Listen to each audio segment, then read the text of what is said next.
Hi, welcome to Teja vlogs. ఈరోజు అయితే egg వెల్లుల్లి కారం ఎలా చేసుకోవాలో చూద్దామా.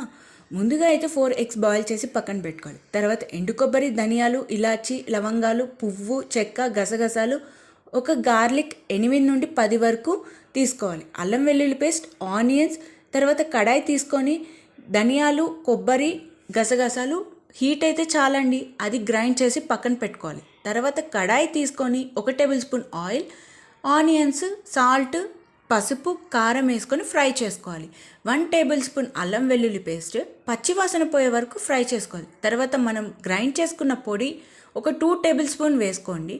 అండ్ 4 ఎగ్స్ సన్నగా కట్ చేసి పక్కన పెట్టుకోవాలి. మెల్లిగా వేస్తూ కలుపుకోవాలండి, అది ఎగ్స్ చాలా సాఫ్ట్గా ఉంటుంది, విరిగిపోతుంది ఫ్రై చేసేటప్పుడు. సో మెల్లిగా కలుపుకోవాలి.